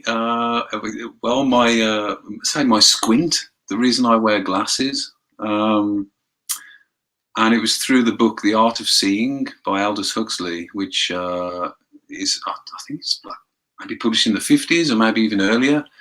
And it's not Gregory Bateson, but maybe it's the Bates method or Bateson, but it's not Gregory Bateson. And this was a book that I started to try the exercises, which involved taking your glasses off and exercising, you know, the muscles in your eye, doing also looking at the sun temporarily. So you kind of put your hand in front of your eye and kind of look at the sun and then flash it back and forwards.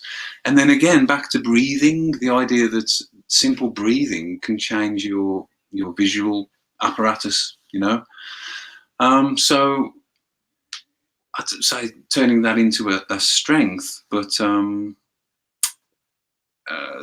through having this squint and through wearing glasses, I kind of trained my eyes to get better. And there was a number of years when I was in America where I didn't wear my glasses at all. So at the time I thought this was a superpower. I was like, wow, I've kind of cured myself, cured my, I've cured my squint without any laser treatment or anything but reading an Aldous Huxley book. That is amazing. You know, I've done this for 40 years, interview people, and I love it when it feels like I found my blood brother. Yeah, man. There's three things here, you know, Bateson. Like, first of all, I don't know if it's Bates or Bateson. That's the way Bateson should come in.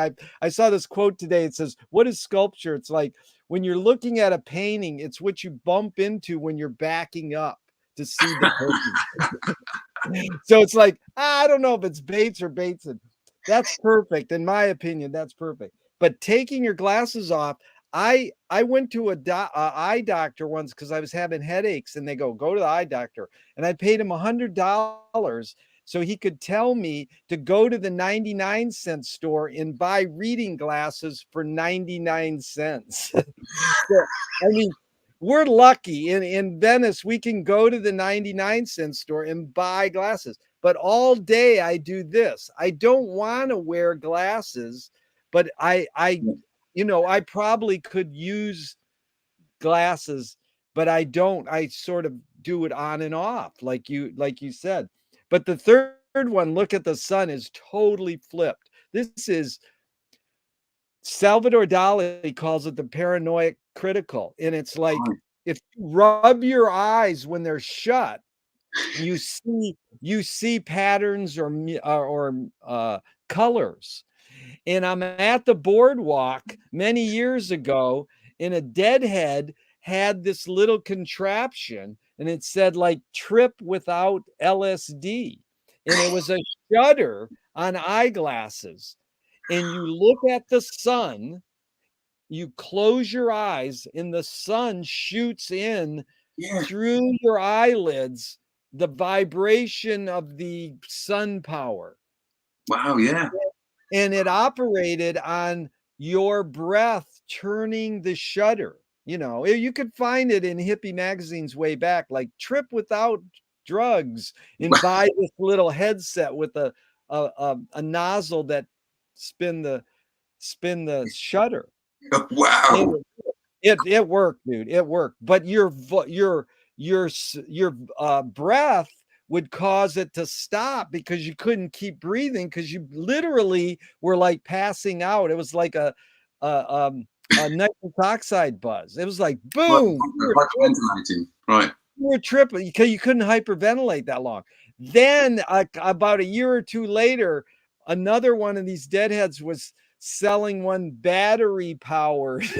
and I laid down on the beach and went boom. And it was just like, yeah, it worked, you know. And I tell people you can do it by looking at the sun with your eyes shut and just do this with your fingers, and it will happen, you know. Right, that's great, man. That's great. But again, you can't keep doing it because once you start tripping, your fingers stop because you're like, what's going on? It reminds me of a deadhead technology. It was a deadhead technology. I was once at Schwagfest. This is in the Ozarks in St. Louis. We played there, and I was introduced to solar hits. So these were pipes, but they had a little magnifying glass on them. So basically you didn't need your lighter, and you got the sun's energy through the, sun's light through the magnifying glass that would then torch the sacred sacrament. And I found that to be mind blowing. We don't need no stinking matches. No lighter, no matches. Solar hits. Well, I imagine I asked for 90 minutes. Are you willing to go a little longer? Oh, sure, man. Yeah. Yeah, good. Sure. Okay, because we're gonna bring Clinton on, but I got about maybe 10 more. Let's see. Okay. I mean, I want to.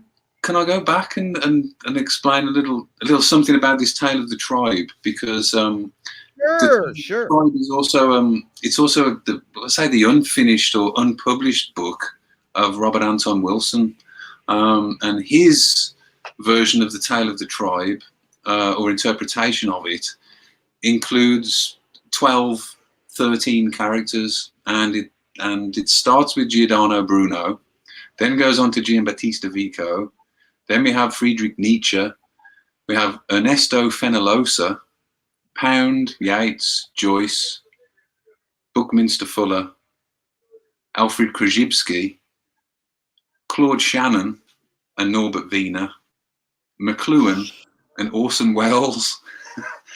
So I thought you'd like that. What's the you mean Tale of the Tribe by Robert Anton Wilson is still unpublished?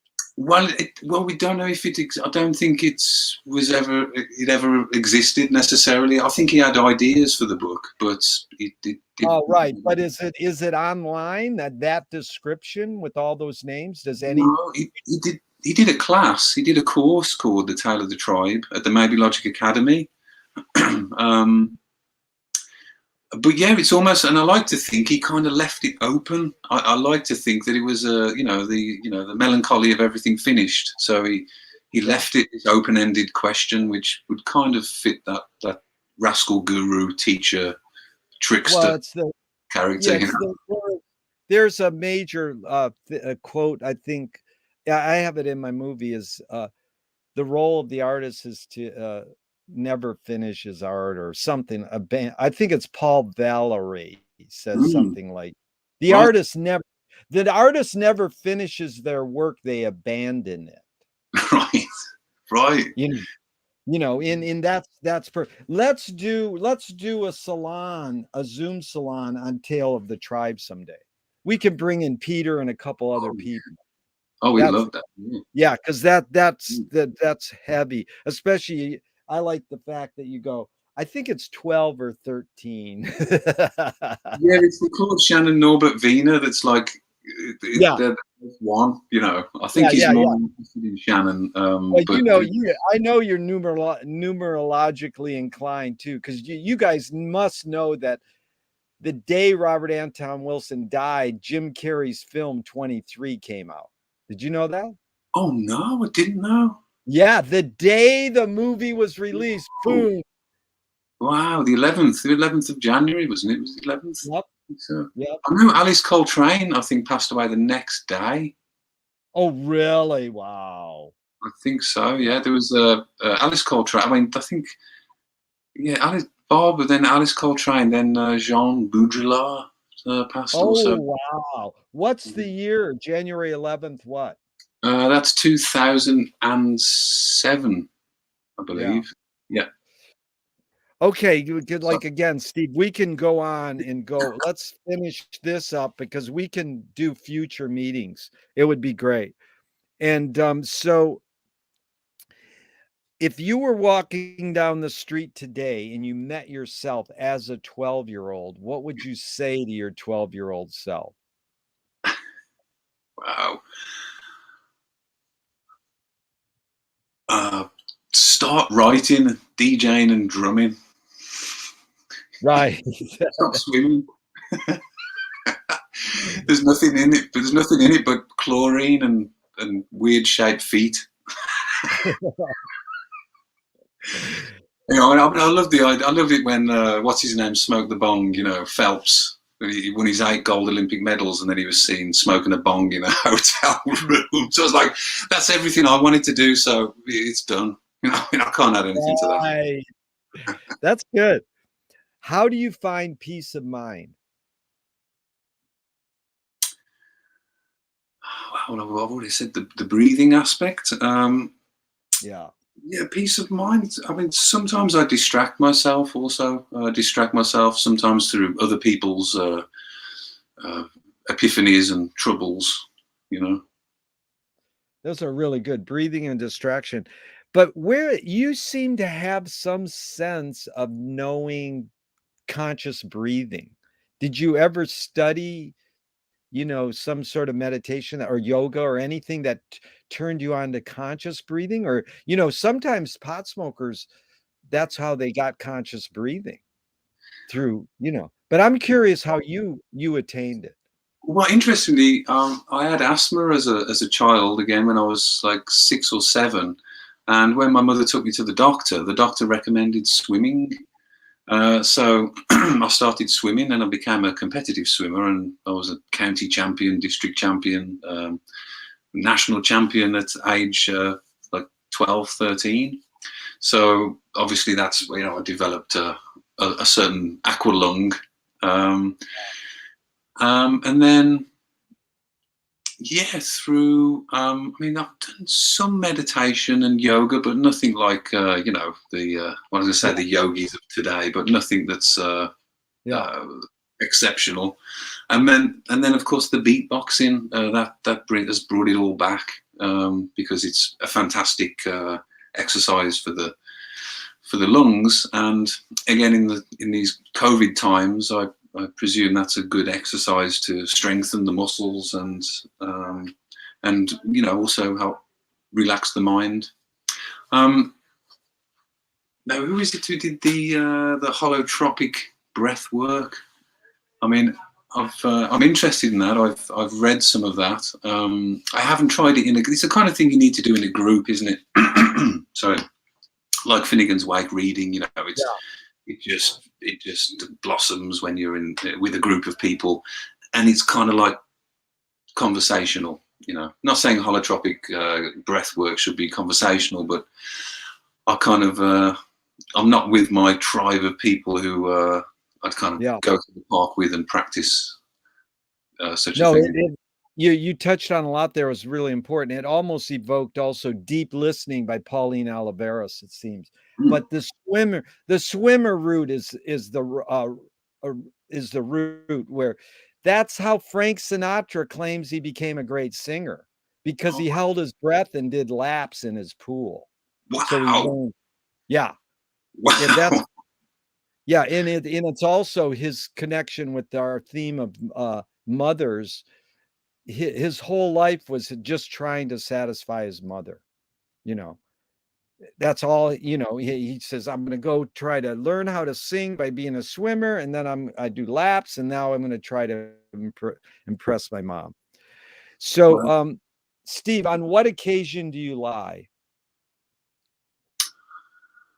Ooh, wow! When my ego is on the chopping block. Ego on chopping block. And so you bring up the word ego. Was Freud right? I think so. Other than the cocaine choices, but cocaine decisions. There we go. But it's which way? Yeah, go ahead. Yeah, didn't his book on dreams come out in 1900? And then I was thinking, did Einstein produce one of his papers in 1900, perhaps? But yeah, I was just fascinated today. I read a little something again about these links. I think it was McLuhan again making the links between Joyce and Einstein, which of course Robert Anton Wilson does also in fiction and non-fiction, but also Jung, of course, and Joyce, and that history of their coming together, and Jung treating Lucia for a while. No, it's endless, and it's this thing called pattern recognition leads to comprehensive awareness. But we can study the patterns. Like your essay on the wake is amazing. I've just like skimmed through it like 3 or 4 times, and it's like every quote I want to memorize, and you go all different directions. Thanks, man. And it's like how it's not like this academic you know, I appreciate all the academic people in the wake, but I also appreciate the people who just go, you know, sort of wild with the wake, like it's both, you know, because some people don't like that, you know, how you found your hometown in the wake, you know, the day my wife and I decided to get married in Paoli, Indiana, you know, we just made it was like what we decided. That night we had our Finnegan's Wake reading club, and the word Paoli was spelled exactly like Paoli, Indiana, Paoli.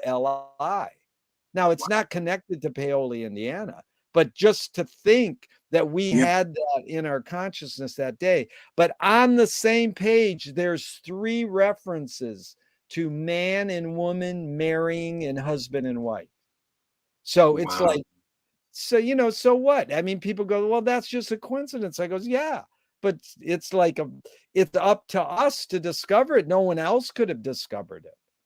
So that's you quote the John Lennon quote of when he read Joyce, and he was like, it's like talking to a friend, or words to that effect. You know, it's this personal relationship that once that happens to you, you can't. It's actually a really, really important example that's like a counterblast to this QAnon, you know, modern disinformation conspiracy madness that's going on. And it's like, it's speaking to me, you know, it's happening in my life, you know, the Secret, this, you know, all these kind of like, it's this and it's that. But if you're into that stuff, my Lord, Finnegan's Wake's gonna it's gonna kick your ass, you know. It is. But it's pro-spiracy, isn't it? It's altruistic and benevolent, because you get gifted with all these, you know, etymologies and histories and all the books at the wake, as with the cantos, you know, all the books within the canto. So it's a conspiracy of literature, but it's altruistic and benevolent, you know, which most conspiracies are usually, you know, the opposite of that. Well, no, it's interesting you said that, because Vanity Fair wrote an article years ago about conspiracy theories, and they said conspiracy theories are a form of literature criticism. Right. Wow. And that is an amazing thought, because, you know, conspiracy theories used to be cool, and now they're like, you're kooky. And you know that, did you see that new Adam Curtis film where they go into Thor? Brilliant, isn't it? He blows the cover on Thorley. We used to love Thorley, and then it was like, whoa, he was trying to, but that's the beauty of it, is that we have an opportunity to sharpen our critical thinking skills with disinformation. Don't fret it, just learn from it. And, you know, don't go, oh my God, it's disinformation, what are we gonna do? It's like everybody Clinton and I have on this station or on this channel, they're all like, I don't know what I'm gonna do, the world, oh my God. Okay, I mean, just go ahead. Well, I was gonna say, it reminds me of the again about McLuhan's kind of Thomist idea that like things are coherent naturally, you know, things cohere, and then it's like, you know, humans come along and kind of disorder stuff. It's almost like it's our fault, but there is this idea of cohesion that's out there.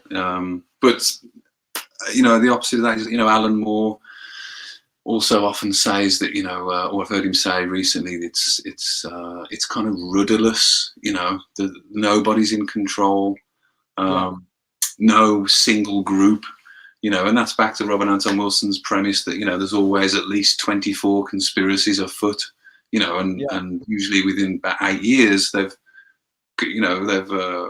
cross conspired, and what was is now transformed, like the tetrad of media effects, you know, applied to conspiracy theories. Like that's you putting the tetrad in your article was brilliant too. But it's like the guy who sold a sculpture, I don't know, a couple weeks or months ago for like $1,000, and it was invisible.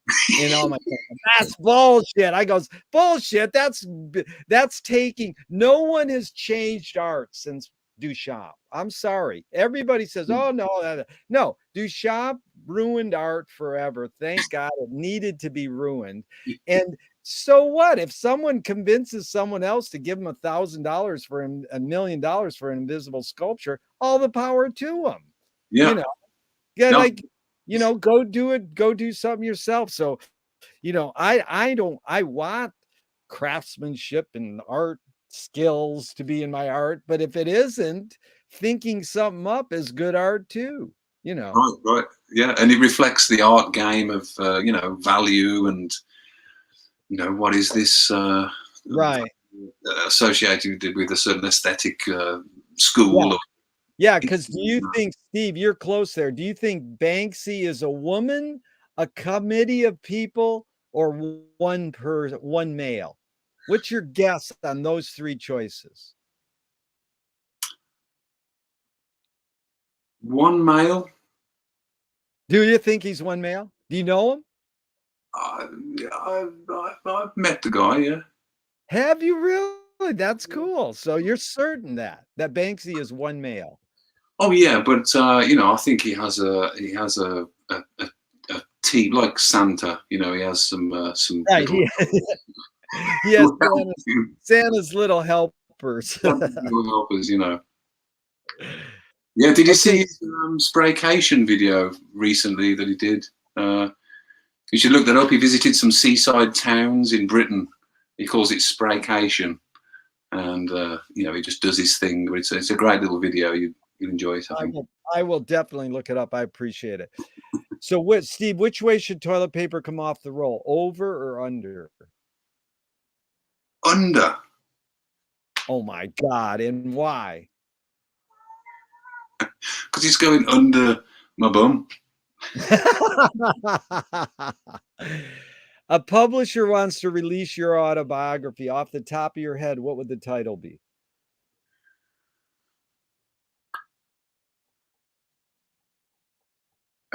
Eat, Fly, Drum, Scratch.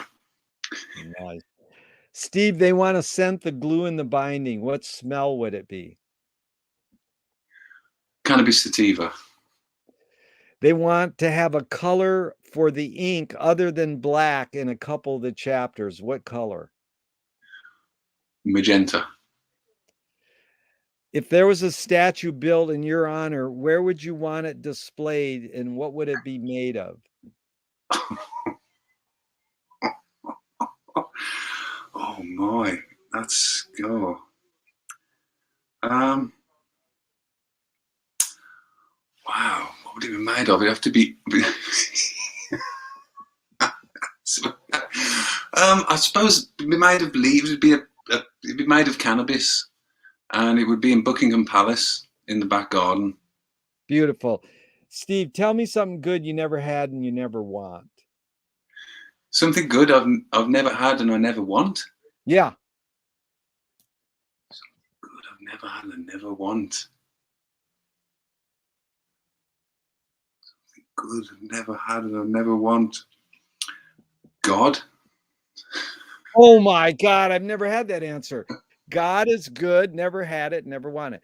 By the way, going back one question, you cracked yourself up before you gave your answer. We got to give a salute to Jack Hirschman. He was the Red Poet. He was a super great poet who was San Francisco's poet laureate. Look him up. And he was a wake freak. He loved the wake. Really important political poet. Documentary on him, Red Poet. You get his whole history. Jack Hirschman. He said, when I interviewed him with all these questions, he said, Joyce was the only guy who cracked himself up. And like you could see Joyce reading this laughing because the story is Joyce wrote Ulysses, got good reviews. Then he said, fuck it. I'm going to just sit on the toilet for 17 years and fart out Finnegan's Wake. And Nora would hear him laughing in the bathroom. And I said, no, Frank Zappa cracks himself up when he's singing his songs and he leaves it in the album, like on Joe's Garage. You can hear him laughing. And I loved it. Before you allowed us to hear the answer, you were laughing. It's also a side of a really good question, Jerry, man. So I appreciate that. Well, it is, but you're cracking up. It's so funny because you're like, okay, just a couple more. If you were in a vat of vomit up to your neck and someone threw a bag of shit at your face, what would you do? Turn the other cheek. Nice. Okay, I got one more, and then we're gonna bring Clinton on. Joseph Boys, who you did what Joseph Boys did. I was amazed. Joseph Boys wrote an additional chapter to Finnegan's Wake. Did you know that? No. Yeah. Joseph Boys, check him out. He's an amazing artist. He's a agitprop. He lived with a coyote in an art gallery as an art piece. Wow. Yeah, this guy's heavy. He's Carolyn Casey loved that, yeah. Say it again. Carolyn Casey would appreciate that. Oh, Carolyn Casey loved it. When I asked her this, yeah. Joseph Boys said, make the secrets productive. Lou Welsh, beat poet, said, and an ad man said, guard the secrets, constantly reveal them. But Thornton Wilder, one of the Godhead Wakians of all time, in 28 said, art is confession. Art is the secret told. But art is not only the desire to tell one's secret, it's the desire to tell it and hide it at the same time. Steve, you've laid your cards on the table for 2 hours. I'm not implying you haven't already answered this, but what's it really all about for you? I would say art and magic, and this is, daring, but I think we need magic. I mean, art and magic are interchangeable, and I'm paraphrasing Alan Moore again there, but I really think more artists, as he says, would benefit from learning a little of magic, and practical magicians and occultists, esotericists would probably move forward or learn more by studying, say, conventional arts, film, photography, music, poetry. Yeah, I think Finnegan's Wake is a great. It's certainly a magical tome. I think McLuhan called it demonic at some point. Yeah. And I don't know if he called demonic. We got to get that quote, but he called it the Black Mass. Oh, right, like Black Mass. Yeah. No, do you know Cameron of McLuhan New Sciences? No. Oh, dude, he's the Godhead, not the demon. Go ahead, Clinton, come on in here if you can. Real quick, Cameron is like the filing system of every McLuhan thing, and he helped. No, Andrew Crystal helped me find where McLuhan said the Black Mass. The Wake was the Black Mass. But if you ever have a term, in fact, the new one I wanted to lay on you, Clinton, was literary intent. Is a term that my friend read in McLuhan. You just Google literary intent and McLuhan New Sciences, and it's likely you're going to get exactly where it was listed in some McLuhan document. I mean, he's not totally comprehensive, but it's pretty amazing how he's got it down, right, Clinton? Yeah.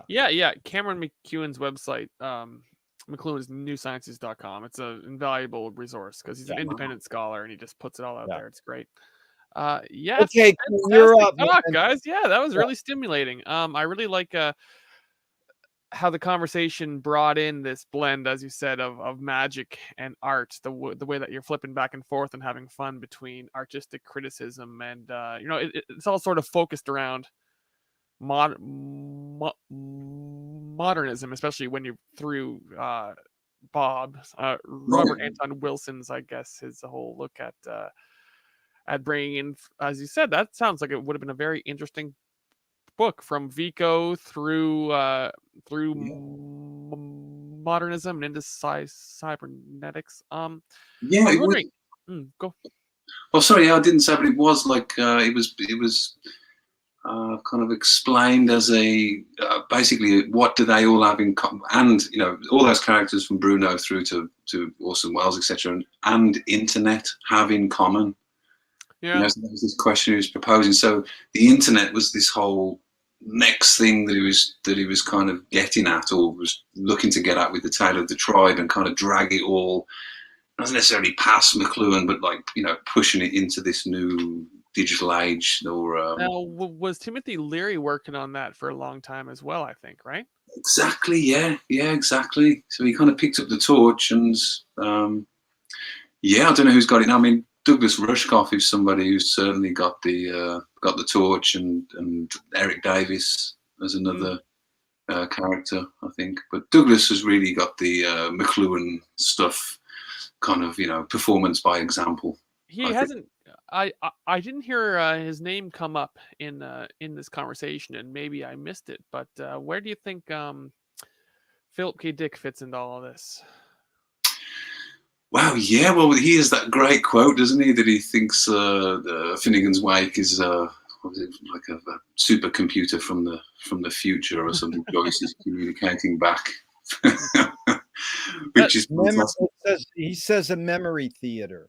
He says it's a memory theater. Yeah. Right. Now, Philip, her perfect example of getting young kids interested in the Wake. You drop either Terrence McKenna, Patti Smith, or Philip K. Dick, and they go, "Oh, if they like them, I better check them out." You know? I mean, also his use of multiple points of view as a literary technique that Philip K. Dick uses, which is just fantastic. When he just kind of, he turns these into he turns these modernist principles to fucking action, drama, and all these entertaining, condensed little jewels that are relevant today, if not more relevant than when he was writing them. Oh, prescient, absolutely. At least for our experiences with a world that's enchanted or that we don't understand, right? And he was quite, couldn't say quite weird, but he had his idiosyncrasies. I'm reading a great book right now, The Birth of Modernism by Leon Surratt. And it touches on all of these points, especially he's analyzing Ezra Pound's Cantos. Oh, wow, yeah. So Surratt wrote a book in the 70s called Light from Eleusis, which explored how Pound used parts of Eleusinian mysteries as a template on which to build to structure his cantos as that sort of, as you called it, a tribal experience, or the tale of the tribe, as this inclusive form. And then he got hit up by random occultists. This occultist dude called him going, "Hey, how did you learn our secrets? What's going on? Are you an initiate?" And he's going, "What the hell? No, I'm just a literary cross scholar," right? So then he has to write this. So he spends a decade studying all that stuff, and then he writes this second book that I'm reading now, Birth of Modernism, making the point to literary literary scholars in literary criticism terms, entirely within the context of art analysis. He's explaining all of the occult influences upon Pound especially, but the modernist scene in general, including Joyce and how they got it from Nietzsche and all this and whatnot, right? Yeah. So what's that? Yeah, please send me the you say Sir, is that SURT? SURROTE. Yeah, Leon Surratt. Yeah. Okay. Yeah, I mean the one of the interesting things from the Tale of the Tribe is with this Ernest Fenollosa, who I've never heard of before until Wilson brought him up in his Tale of the Tribe.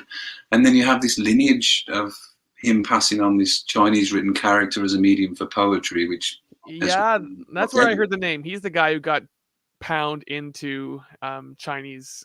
Yeah. but also kind of, ideography or ideograms. Yeah. yeah, it kind of birthed imagism. Like in London, Yeats put on a no play in 1914. And it's almost like that moment, like 1912, obviously the First World War kind of got in the way, but it was almost all complete. You know, you had the French symbolists, Mallarme and Laforgue and these characters, and Pound and Joyce and Yeats in London for this, you know, this little moment when, you know, when the Orient, or, you know, the great Chinese, was it the four classic books, when that got in the mix with the rest of it, I think it was almost fully formed, and then it, you know, it disintegrated, and, you know, these characters went off, and Europe went down the toilet a little bit. But yeah, before the First World War, it's easy to forget the kind of optimism that must have been, you know, around where the First World War hadn't happened yet, you know. Yeah, right, of course. Well, I remember reading a book, the Victorian Internet. It was basically just a story of the development of the telegraph and its impact on European culture. And a large premise of the book was the optimism which, the world is being strung together and connected by the telegraph, and wires are going to bring us all together into a big human community. It was a very, you know, uplifting image of togetherness which was being built up, right? So, yeah, I can appreciate sort of, you know, it's, I suppose you in an age of potential, you know, there's always positive potential in there, right? And uncertainty is potential under a different name, I suppose. Oh yeah, that's easy to, a lot of people forget that. Yeah, that's the, you know, uncertainty at the moment is, you know, it's like it's the enemy, isn't it? We have to have certainty, especially like medical and you know, these kind of things. But actually, it's, yeah, I mean, you know, say the uncertainty principle from Heisenberg and Gödel's incompleteness theorem. You know, these are all examples why we should, you know, we should say all be artists, but we should be doing art and you know, freaking out to the wake. Yeah, So. I think that would do a lot of good more, and especially to your points about for forestalling judgment or maybe logic, keeping open possibilities. Yeah, I was thinking to the movie. After you've seen it, let's say the documentary movie of the same name, maybe Logic. You can see that on YouTube. Okay. You can watch it on YouTube. Yeah, I was lucky. Paul Krasner gave me a DVD of that years ago. I cherish it. But yeah, it's really important. So, you got anything else, Clinton, or we're gonna wrap up? No, it's been stimulating. Thanks. Yeah, this has been really amazing, Steve, and we'll definitely have you back. We have these things called McLuhan mashups where Clinton's present the whole time. Love it. And we can get some other folks involved, but it's really been enlightening. We'll just end with this question now, Steve. What gives you the most optimism?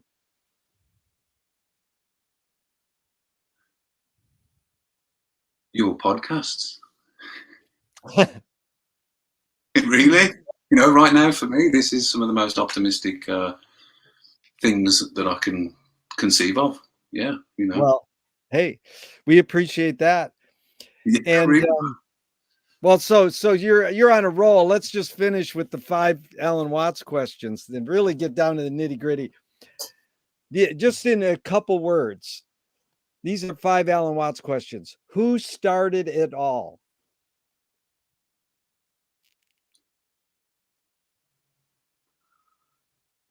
Started it all.